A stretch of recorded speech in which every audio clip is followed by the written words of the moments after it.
There will be an opportunity that you will have imposter syndrome about, that you'll think it's too big for me, that's twice as big or twice as many people as I've run before. And you just have to go and do it. You can't control a lot of what people decide, whether they decide to hire you for that role or give you that promotion. Things sometimes have to go wrong for those relationships to really accelerate.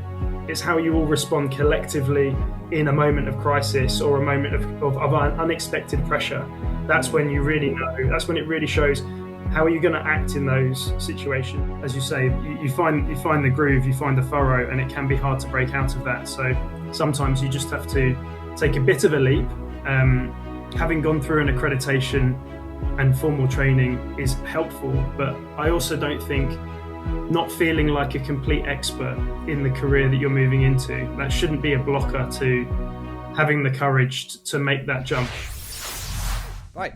Welcome, Neil, to my school community showcasing AI for business. But today we are going to be talking a bit more around product ownership, Agile and things like that. So welcome. And would you like to introduce yourself? Thanks, Mike. It's a real pleasure to be here and to talk to your audience. I hope some of this that we talk about today is useful. No doubt it will be. My background is in management consulting. So I spent 17 years consulting mostly for large retail banks, specifically in their payments division. The highlight through that period for me personally, I still look back on it fondly, was delivering the Apple Pay solution in the first wave for one of the UK's largest building societies. So I still give a little smile when I get my phone out of my pocket and pay by Apple Pay. I was then the chief strategy officer for a fintech in Dubai for about a year. That was pre-launch, and I actually decided to leave that to pursue more payments work in the UK. But in the last 3 years, I've been the chief technology and product officer of a MarTech, a marketing technology company called Location Live. That 3 years has been really expansive and also a real career highlight. And I'm sure we'll touch on some of those findings and insights today. Yeah, thanks. Really impressive. How did you get started in management consultancy right at the start? That was really through indecision. So I didn't want to close any doors in my early career, and so I wasn't really that sure what I wanted to do. Consulting at that time, as it still is a really good way to get into the business world, to work in the financial district, depending on what you might be able to do as an internship. I did an internship in a bank, so that led me.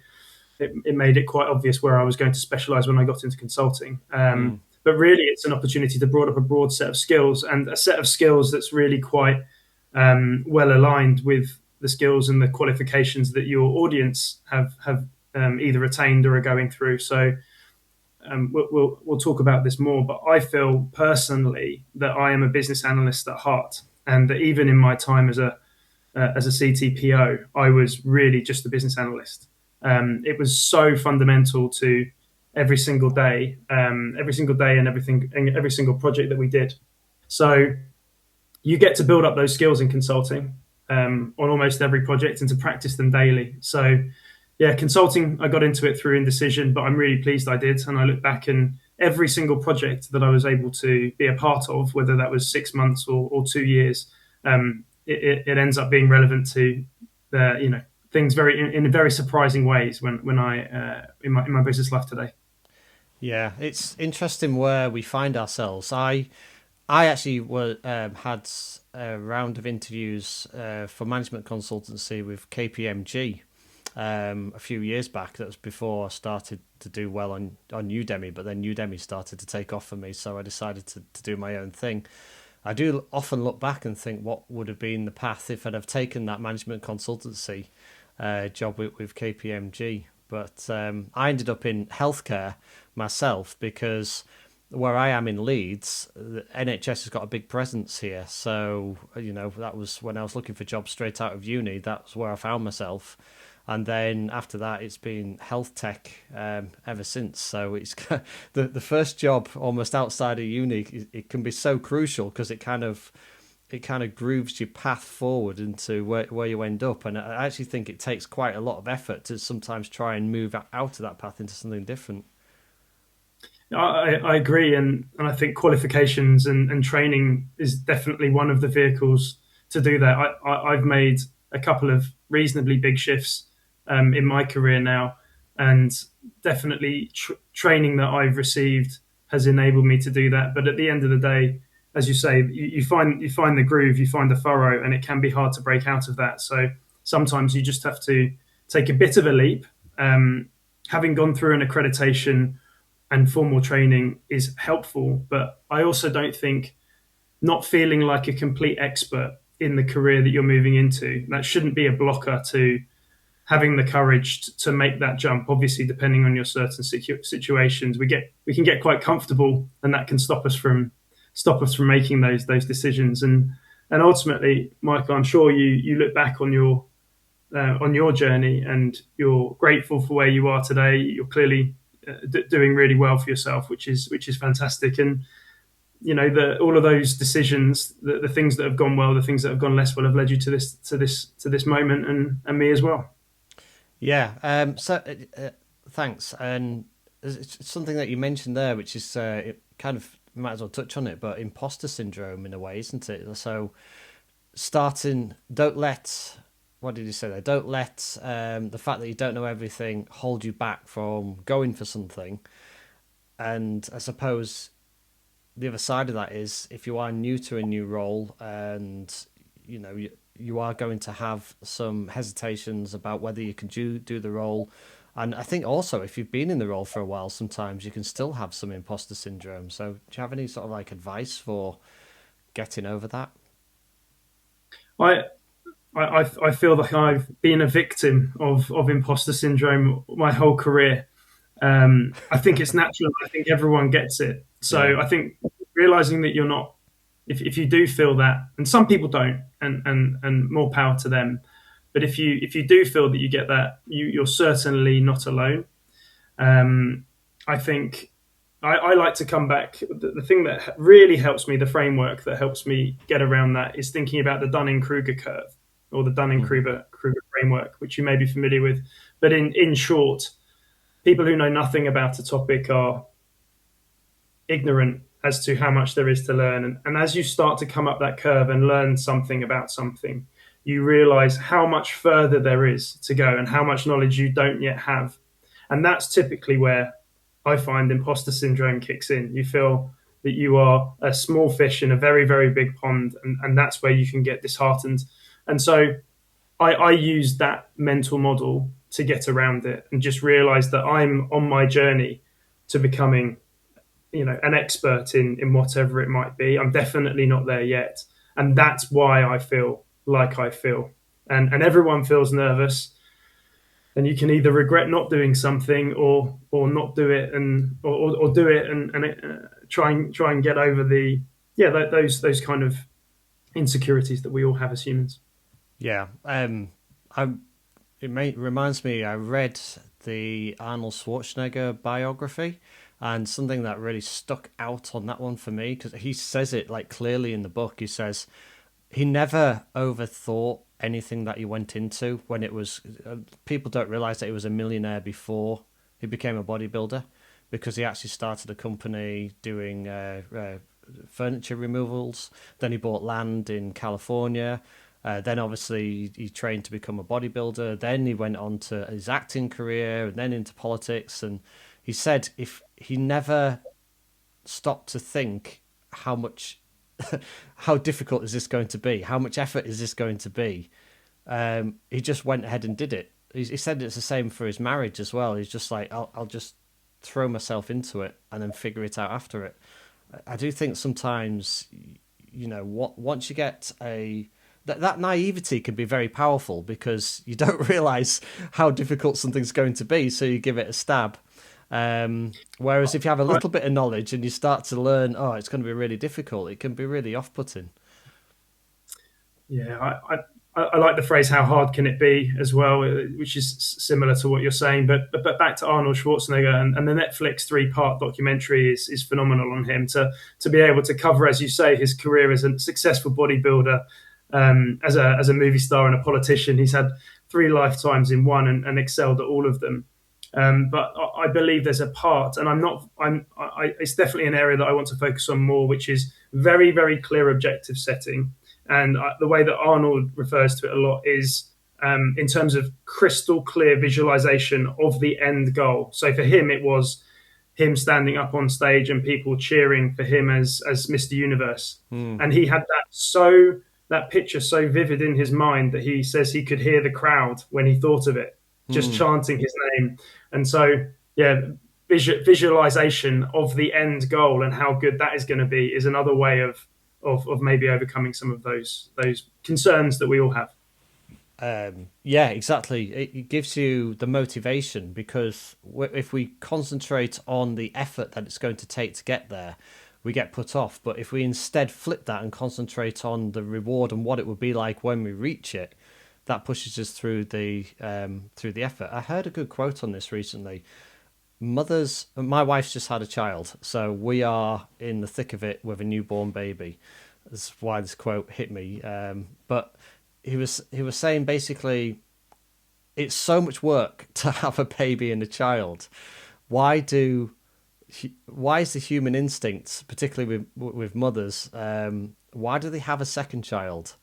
And it's because they remember how much work it was the first time round, and if you just concentrate on how difficult it is and the risks of it as well, and the changes in the body and the changes in your life and everything that comes with it, you wouldn't do it again. But we all do. Like so many, it's in our human instinct and nature to have another child, and that's because we focus on the joy and the love that would come from having another child. And it's kind of, that's the same metaphor as we're saying here. If you focus on actually achieving your career goals, just focus on what it'd be like to get there rather than all the work that it's going to need to get there.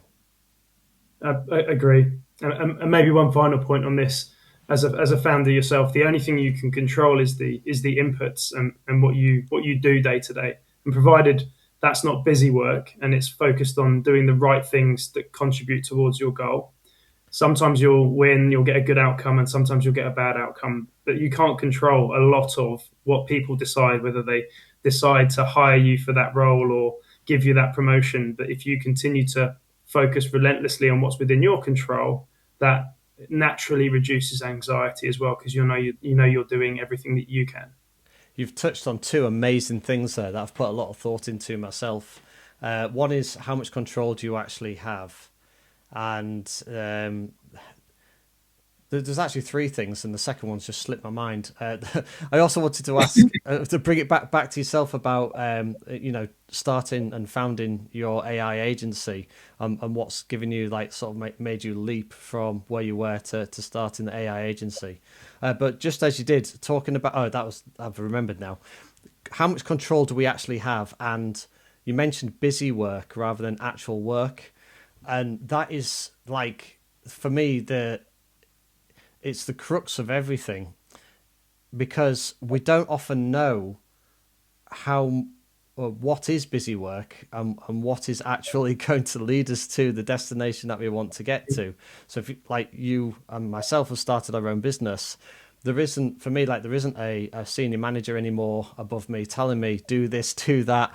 It's like when you're at university, you get given the assignments, then you know what you got to do, and then you get marked, and then you get out into the real world and you think, well, I don't really know how to grow my business with marketing, for example. Do I do a bit of social media marketing? Do I run some ads?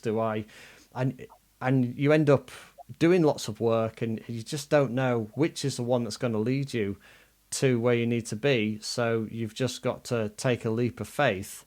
I guess what I'm talking around the point of busy work here, but it's like, just knowing what is busy work and what isn't busy work can be difficult. Yes. I think one thing I've carried over from being employed to working for myself is the knowledge that really there's the human brain, and we can write all this stuff down and create complex plans, that the human brain struggles to deal with more than three things. And you can cheat the system a little bit, because I have three things that I want to achieve this month, and three things that I want to achieve this week, and three things that I want to achieve today. The most important tasks, some people call them. But as long as there's correlation between those things, the things that I'm doing today versus the things I want to achieve at the end of the month, then you can kind of you can play the system a little bit. So I think keeping the priorities small is really important. We're going to start talking about how quotes for all of our our favorite idols, Michael. But I don't I mind think that. Yeah. I think Buffett said to his Warren Buffett said to his pilot once. He asked him to list down all of the things he wanted to achieve, 25 things or something like that, Hmm. and then he identified which one are you going to do first, and he said the top one. He said, and which one are you going to do second? And he stopped him. He was like, everything else below that number one, those other 24 things that you're passionate about that you really want to do, they are all distractions, and they are all going to stop you from doing that number one thing. So I think I believe a lot in prioritization, and I've been in organizations that are very bad at prioritization, and it is the biggest waste because you do end up doing 10 things not very well rather than one or two things really, really well. But you need to identify what you prioritize on. You need a good framework of objectives and OKRs that are aligned to a strategy. The second thing I'll say is, I think shortening that loop. If you talked about, what's busy work and what's not, you can try doing a set of things if you're really not sure what's busy work and what's not. But then you focus on whether it's delivering the output that you want and the outcome that you want. And if it's really not moving you towards that at all, then you can look back and say, well, yeah, that probably was busy work. And I know when I'm doing busy work because I know I'm avoiding something. I'm avoiding the thing that is probably one of the highest leverage things I can do that either is not quite in my sweet spot, or as a founder now, I'm hypercritical of, and I feel it needs to be perfect, and that requires so much effort. I think everyone knows when they're avoiding the real thing and just doing other stuff deep down. They just have to pause and realize it.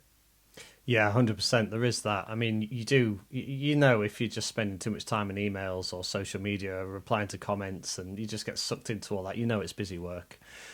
When it comes to, I just prioritization is amazing. I mean, this is all Scrum stuff that I teach. It's like product vision, it's monitoring of OKRs, getting empirical evidence, prioritizing your backlog of work. It's all the stuff that I teach. One tricky thing that I find myself is because I totally agree with you. You work on something and then stop and reflect and see if it is actually getting you closer to the goal that you want. This is kind of like the iterative development Scrum framework. Sometimes, though, I'm thinking marketing is a great example of this. Sometimes you like building a YouTube channel.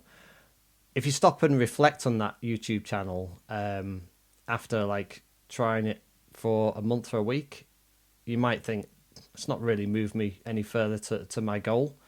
But it's one of those where you've just got to have a leap of faith and just keep going with it, because you won't see the results until you've been consistent for a long time.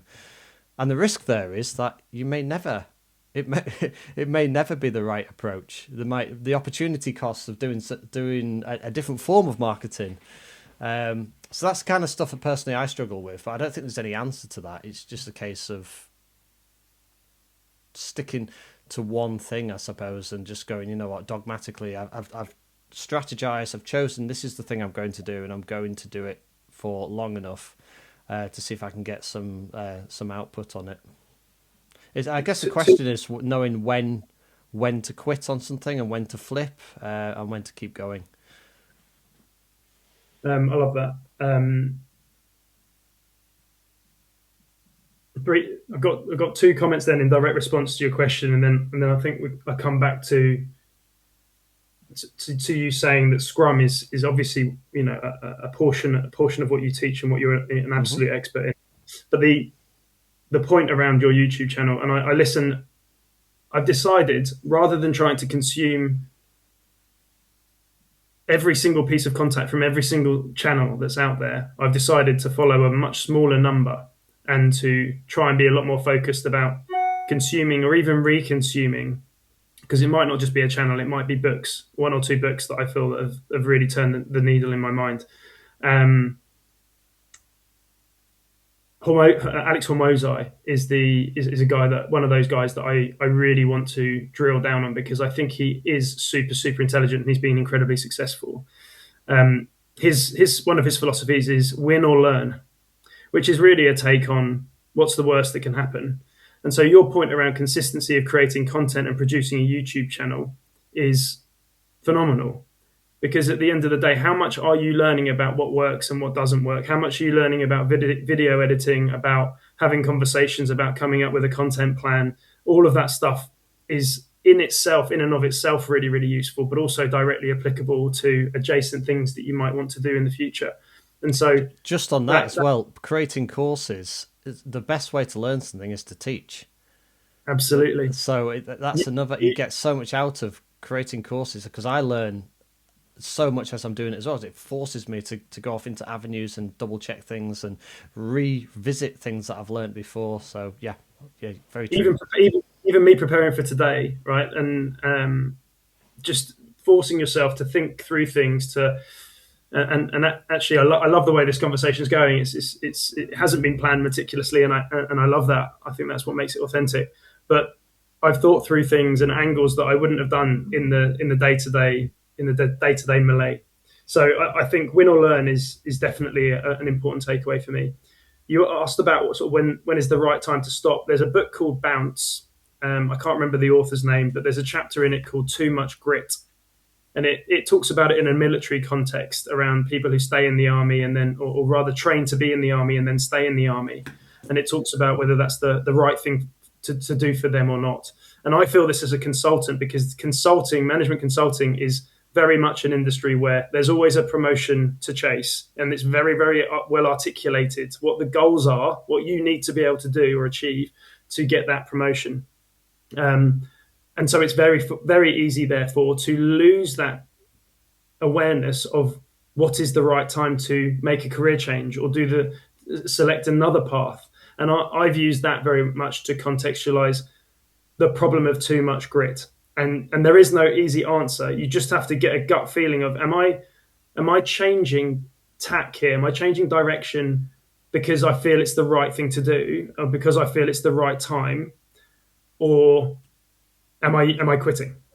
And quitting is quite a savage word, but that's a question only you can ask yourself. No one else can tell you when the right time is to quit. Well, they can, but they will never be as informed as you, because they don't have all the data points. They can give you an outside perspective, and that is a challenge. When do you stop doing something? Probably when you stop learning from doing it, I would say. I found getting external points of view really helpful for myself as I've changed and left the NHS where I was working, because the decision isn't as big a decision for other people. So the people that are really close around me, they can see that, it's time for me to move on. But for me, myself, I'm a bit worried about taking the leap. So you end up procrastinating and not doing it. And sometimes a step back, and people that don't have to actually make that decision, they live with, like my wife, for example, would live with some of the consequences of that. But it's really me that has the massive lifestyle change of changing career. And I found that it was really helpful to hear close friends and family give me advice and say, look, you complain about this particular thing all the time. I don't think you're happy. I think you should go for it. And I think that for me was really helpful, just having like an outside perspective from people that are a little bit less, have a little bit less consequences on the decision. It took me 18 months to go full time on the agency. I soft launched in November and hard launched in the beginning of January. So I'm in week 3 now. It takes a lot of time for you to build the courage and to realize that what's the worst that can happen. But ultimately, the equation that I love, which is a big part of it, is I think it's change happens when the pain of staying the same outweighs the pain of the transformation. And that's so, so true, because only as humans, will we go and take on pain and the discomfort of changing and the lack of security of becoming a founder and going out on your own, or changing companies if you've been there for a while, pushing for that promotion. You will only put yourself out of your comfort zone enough to do it when you realize very, very clearly, maybe this comes back to visualization, that the goal is bigger and it outweighs that discomfort and that Yeah. friction along the way. Just on that, I've heard, here's another quote. I can't remember. I can't remember where I heard it though, so I can't cite the author of this quote. But it was a really good one. He said, "You want everything in your life to be either a 1 or a 10, because Nice. the danger is when it's like a 5 or a 6." So just to describe that, the 10 is like the pull factor. That's like absolutely living, amazing. You're loving life. You've achieved what you want. And a 1 is you are rock bottom. And if you're in comfort zone around 4, 5, and 6, you don't have enough of the push factor to get you over the line. But if you're basically if you're like a 7 or an 8, you basically made it. If you're like a 1 or a 2 and rock bottom, you need to change. If you're hovering around the midpoint, sometimes, exactly as you just said, it's hard to muster up that motivation because you don't really have as much of the push. And I think I have an understanding of your audience's accreditations and backgrounds, Michael. But to hone in on and make the link between product, which is what we're here to talk about today, and analysis. I've already said I'm a business analyst through and through, right from when I was a junior BA on some projects through to when I was chief of technology and product most recently. There's not very much for me between the roles and responsibilities of a product owner and a business analyst, because you have to understand context, you have to understand detail, you have to be curious and inquisitive. And so when you have that skill set, changing industry, taking an entrepreneurial move, going for a promotion, some of them are easier and some of them are harder, but you already have that foundational skill set to go into a new environment, make sense of it, ask the right questions, ask for the data, find the data, piece the data together, draw conclusions, develop solutions. That's ultimately what life is about. And that is being able to fall back on my core experience as a product owner / business analyst, and I've got a bit of project management experience in there as well, but which all helps. But being able to fall back on that core skill set gives you the platform from which you can go and take some of these other leaps and adjacent moves. Transferable skills, really key. So it's not just about getting the certifications, but I mean, I've had people on my channels, like my Facebook group, asking, how do I now move into a Scrum team or a product owner role? And the answer really is yes. You've got your certification in PSPO, but if you're starting out, what you want to do is find a mentor.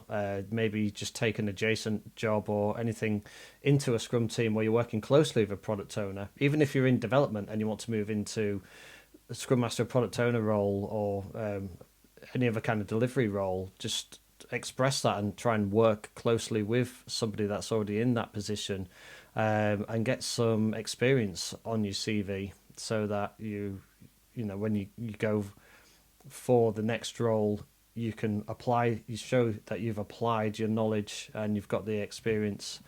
So yeah, that's basically what I teach.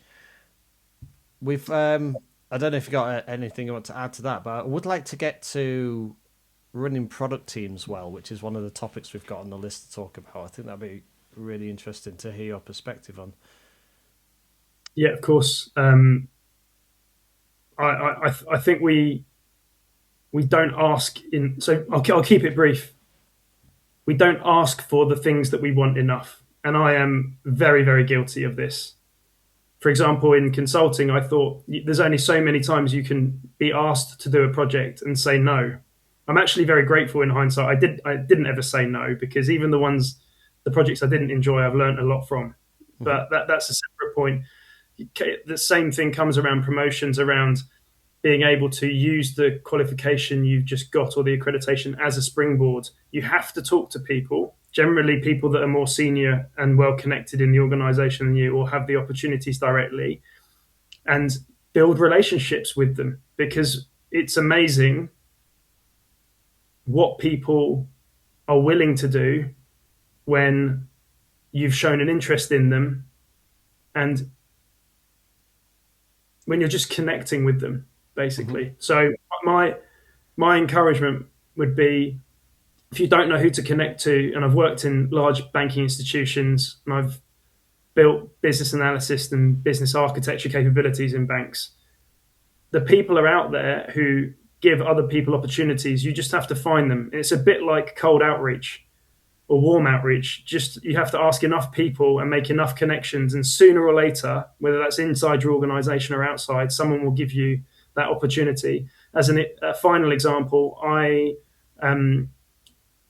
in one of my roles, I needed a lead business analyst to work directly under me, one of six in that team, and I ended up getting a lot of people that were quite well qualified and had experience, directly relevant experience. I did end up hiring a guy who was an ice hockey player who had also done an accreditation, but it was the impact he made on me in that room and the passion that he conveyed to me, and that I saw his ability and his broad skill set and just his skills that he picked up as being an ice hockey captain. That was what appealed to me, and he's a hugely successful person in that role in that organisation now. Amazing. That really is transferable from completely different domains. I You teach just need this in someone. my career courses. A lot of it is just about genuine enthusiasm for the role.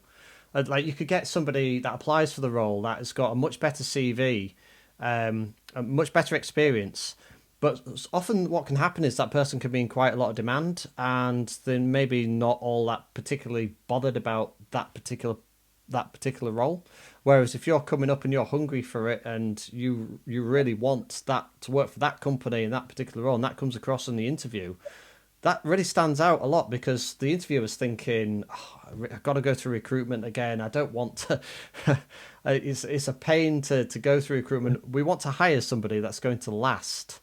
And if they get the sense that that other person, even if they're more qualified, is maybe just going to do it for a short period of time and then get a better offer somewhere else and disappear, they're probably more likely to go for the person who's a bit underqualified, that shows massive enthusiasm for working with them and getting on board with their mission and the company. So the enthusiasm can really carry you a long way, is basically what I'm saying. Agree. And one final quick one: you have to disrupt as well, right? I find that with posting on LinkedIn and these new things, people's attention spans are short. So just think outside the box. Do something. If you know someone in the organization who might have an opportunity or might give you a role on the side of your existing role to help you make that transition, write them a handwritten letter. No one does that anymore. Put it in an envelope and put it on their desk, or send. That's how a lot of people get really, really big jobs now, is they send some Cadbury's cream eggs through the post. Like, you have to do something. If it's feeling really hard, you're probably doing what everyone else is doing. So you need to disrupt or have something about you that you're able to convey very, very quickly. A good friend of mine did that, trying to get his break in the animation industry, and he was sending out letters with a chocolate bar inside, and it said, I think it might be a Kit Kat, something, take a break, and whilst you're having a break, here's my CV. Nice, I love that. Yeah. Running teams. I would like to get to running teams, if you're okay with that one. Yeah, Right on the definitely. list. Yeah. So I've probably built and run teams for 15 of my 20 years now, and it does all start because there was a time when I was just in my own. This is how I put it in my consulting. I was just trying not to get fired. So all you're worried about is your own little world, the thing you've been asked to do, the project that you're on, and just delivering good outputs. But once that stops being such a stressful, I mean, this is very much my story, Michael. So other people No, might yeah. might feel differently about this. But once I'd kind of stabilized that and I'd taken some confidence and built up some skills, so I wasn't super green, then the first step has to be taken, which is someone else works for you. And what that looks like varies by organization, by the team that you're in. But that's very much the first step. And if you can't get a direct report like that, then you can coach someone. You can offer to coach someone who's less experienced than you, because by this point there will be someone who's newer or less experienced.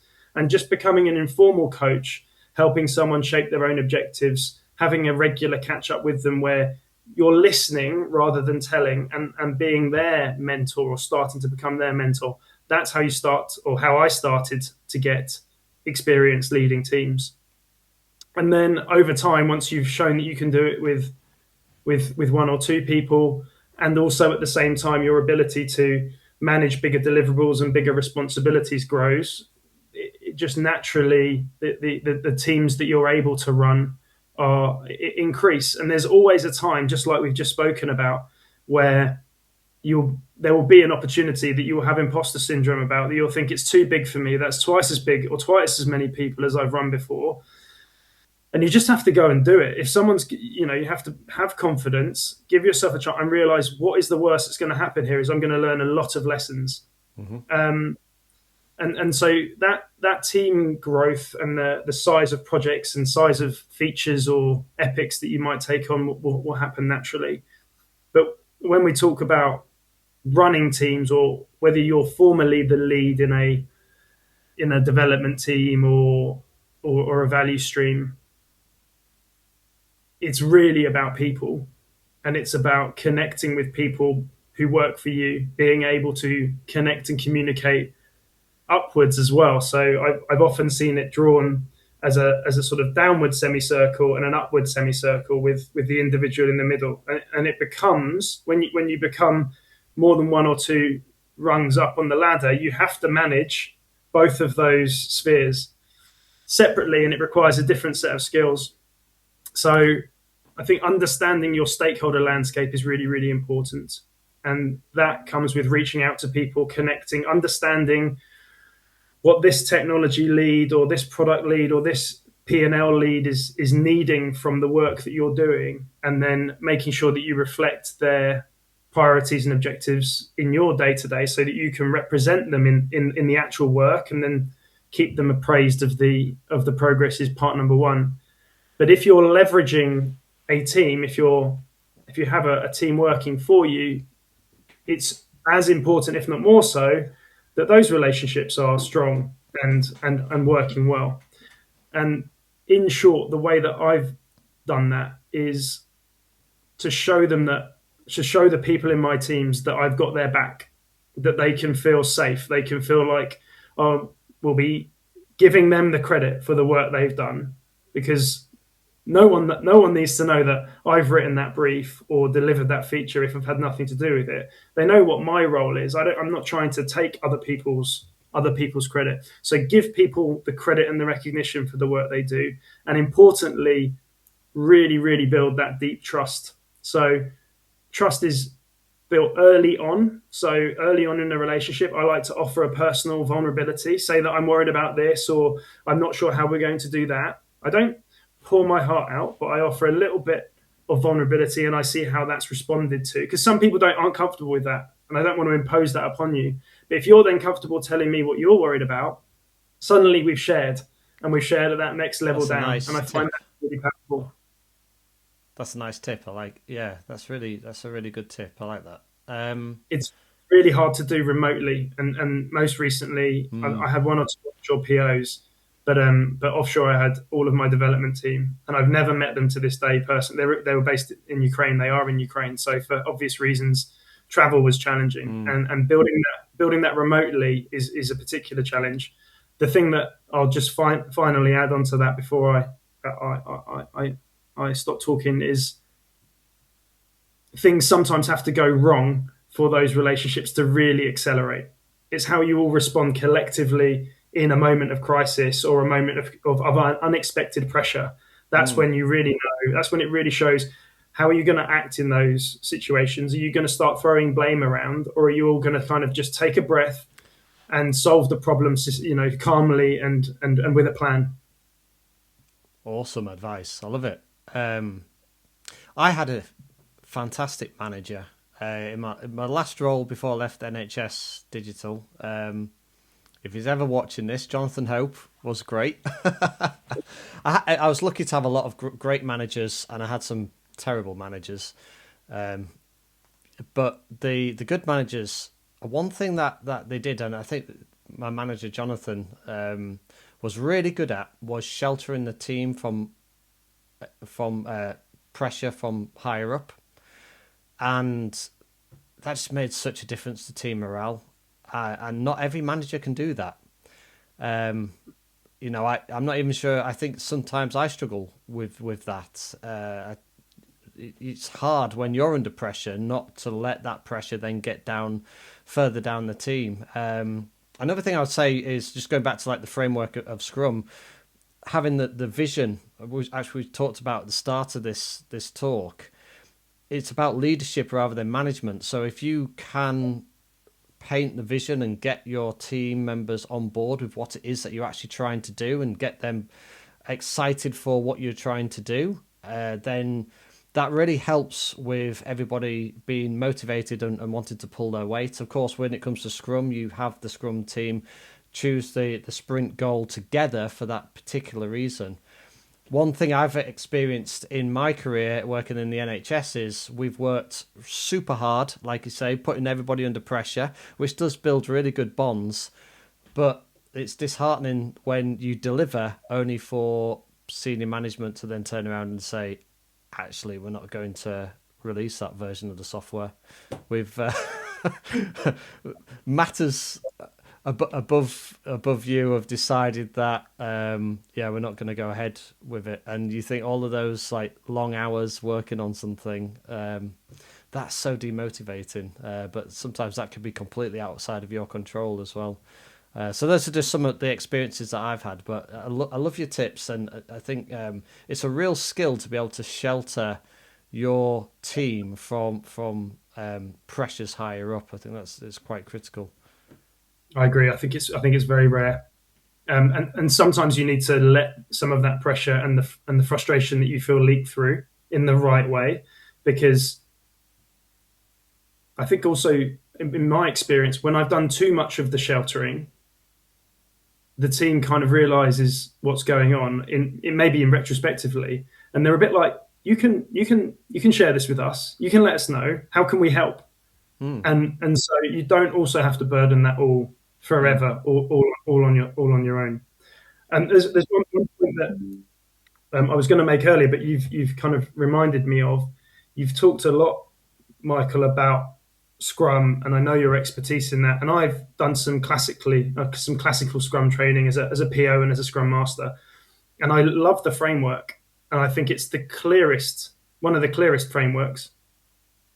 But really, as we talked about off camera, off video, I'm a little bit more of a hacker myself, and I've learned a lot of the skills through hard times in consulting and being under pressure. A little bit, I'm less classically trained, I would put it, less formally trained, but all of the principles are the same that I've learned just being out there, which kind of validates how important frameworks like Scrum can be. It is all about, like, business and people are all about, let me know where I'm going. Let's develop a plan of how we're going to get there. Some shorter term objectives. Vision. Let's work together. A vision that everyone prioritize. Exactly right. These are all super basic concepts that are structured, I think, really, really well inside a Scrum framework. Yeah, exactly. Yeah. And that's why I really like it as well. But like the application of it is a different thing to really understanding it as well. And that's kind of one of the reasons why I think Scrum is at the moment, from what I understand from people I talk to, business leaders, it's over its peak now, and it's not as strong as it used to be. And it's the typical cycle of a new methodology. It's a framework technically, but a new project management methodology comes in. It's the fashion. It's all the rage. Then people apply it, but they don't apply it properly, and then get disheartened with it. Do you know what? We can link this to AI as well, which, just to finish off in the last few minutes, we should talk about what AI means for product careers. But it's kind of like similar with the AI track as well. It's like, all the hype, then a few companies try and implement it, and it doesn't necessarily get immediate return on investment, or it hasn't worked out, and then people get disillusioned with it. It's that classic trough of disillusionment. So I feel like Scrum itself is over its peak, and it's still very useful. It's just, it hasn't been applied perfectly well a lot of the times, and there's now a bit of disillusionment around it. It's kind of like similar with AI as well in a way. Although that's very, very early days. I definitely see some parallels. I don't know if you've got any thoughts on my ramblings there. No, I do. No, they're not ramblings. I agree. Just because Scrum's not in vogue or it's past its peak doesn't mean it's not useful. If you Hmm. think about the fundamental design of the car, it hasn't really changed. We've got heated seats now, and spoilers and slightly better engines.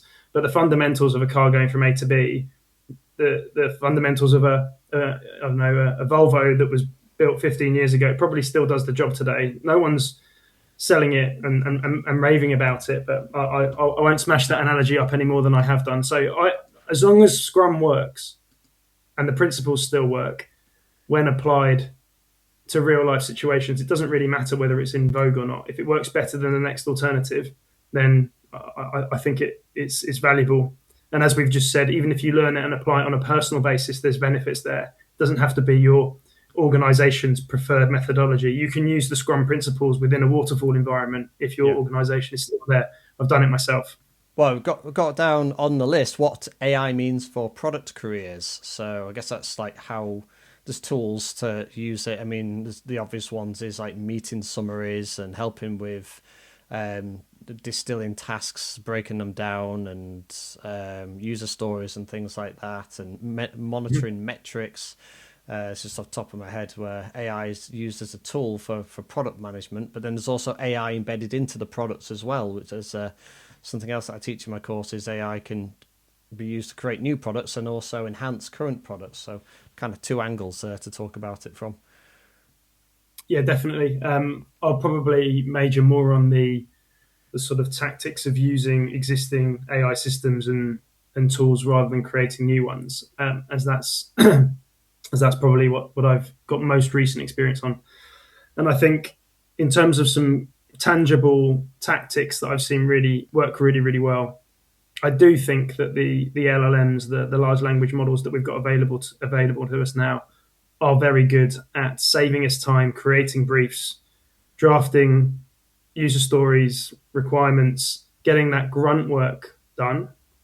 I think it's particularly useful in the context of things like non-functional requirements, which I've always seen be done particularly badly because it's generally an area that is outside of business. It's a bit more technical and you can shy away from that, but it often falls into the remit of product owners and business analysts to document those as well. Although in a development team, you should really be collaborating closely with your development partners, with your technical partners. I So see it as yeah, I another team member to brainstorm with, bring in them into the team. exactly. I do, however, feel that there is. I've seen one of my product owners use AI for almost every brief for a time, and that does. I just caution in the same way as using AI day to day for everything else, it can make you lazy Hmm. and it can stop you from embracing the detailed knowledge around the product or the platform that you're working on, which becomes so much more important when you're then developing other changes. So yes, you may be able to give the LLM enough context to write you a decent brief, but if you haven't fully understood that brief, if you've just relied on AI to write it and then haven't engaged with it, when something goes wrong later on or when something needs to change, AI is notoriously, it's a bit like vibe coding, right? It's very good at creating an app. It's not so good at debugging it. When Hmm. you have to debug your own briefs or respond to a different stakeholder direction or a U-turn or something, if you haven't fully understood something that you've created with AI, you can see problems. This But I've seen opens where up it's that would go open up on. a challenge for managers of people who, are they actually good enough to create that brief? Do they really understand that brief, or have they just used an AI? And then I guess when the poop hits the fan later on, they Yeah, might find out the hard way that that person actually isn't as good as what they thought they were. They were just using AI outputs instead. I For think I think overuse of AI for the first time, we've got a technology. This is not my words, but I've read it a few places. For the first time, we've got a technology here that's extremely effective at delegating work upwards to your management, and it's not pleasant when that happens. If someone's doing a task within your team and they bang it into ChatGPT or Claude or whatever it might be, and then chuck you a document without having read it or with only a cursory glance at it, all you're really doing is checking ChatGPT's work. And it's incredibly frustrating as a leader to have your time taken away because of someone else's laziness. And it compounds because not only are you taking the time then, it hasn't brought up that development opportunity where, okay, yeah, maybe I know this part of the app or I know this part of the solution better. It's removed that training opportunity, that education opportunity from you there, from both of you there and then. And so you're not laying any groundwork to help that person be more self-sufficient in the future. And also, finally, I think handing over accountability and ownership of your deliverables to AI is very dangerous, because I find that the memory, as much as it's improving, the memory of AI is not perfect. So if you take a brief and say, I want it to change A, B, and C, and you put it back in and it kicks out another version, and you just blindly take that, you don't know what really, unless you're going line by line, you don't know what it's removed in the process of updating it for A, B, and C, or what it's changed elsewhere in the document. And so I wouldn't trust AI too much. I would keep ownership at this stage of your deliverables, of your master user story list, or whatever it might be, and then use AI to give you the insights that you need to then update your deliverables. But unless you're working inside, I think Jira and Rovo is getting pretty good now. Unless you're working in a really, really well-controlled area with an excellent audit trail of everything that's changed, be very, very careful about delegating 100% of ownership of the work that you need to do to AI. I cover the dangers of over-reliance on AI in my latest and now published AI safety course, for exactly the reasons you mentioned about laziness, losing the skill set. And also, there's also questions about, if you're over-reliant on an AI system, what happens if the AI system goes down, the model changes. There's also those kind of things. And the final thing I'll say is, as was proven by the Air Canada case, the output of the AI is your responsibility, not the AI's responsibility. So in a legal sense, if anything goes out externally, then legally it's you or the company that is responsible for the output. You can't blame the AI. I guess that's also internally as well. I mean, like if a team member sends up the management chain a report and it's just being produced by AI and they disagree with something, you either get found out or you've got to own what it said. So it's completely. And back to that upward semicircle. If you're making the relationships that you need to make effectively with your more senior stakeholders, you will know, especially in a highly regulated industry like finance, that they ultimately are under the senior managers regime, which is, I think, quite specific to financial services, but they are at risk of going to jail if they make the wrong decisions. So if you run a payments or a mortgages platform and that goes down and causes harm to customers, ultimately that your actual livelihood is on the line. And so if you're making those connections with the people who you work for, you will understand and want to do the right thing for them. And the right thing is rarely churn something out of AI that's informing a critical decision and then not check it and just send it over. Rarely, never would be probably the right answer there. We're over time. Really appreciate the chat. There's been so much wisdom in this, Neil. I'd like to do it again, actually. Maybe we could do like a quick fire round of like inspirational quotes or something. I'd love to do that. Yeah. But just before we go, where can people find you? Yes, thank you. My AI consultancy is called ClearWin AI. You can find the company page and my personal page on LinkedIn. I will have a YouTube presence and maybe a school presence at some time in the future. But for now, LinkedIn or www.clearwin.ai. Amazing. Thanks for your time. Thank you. Thanks, Michael. See you soon. Yeah, bye. Thanks for watching this segment from my school community. If you want the full hour, join the AI for Business school community, where we meet every week and have showcases of how developers are implementing AI solutions for businesses, helping you to discover new ways to automate and innovate in your business processes. Head over to learnmanagementonline.com to find out more.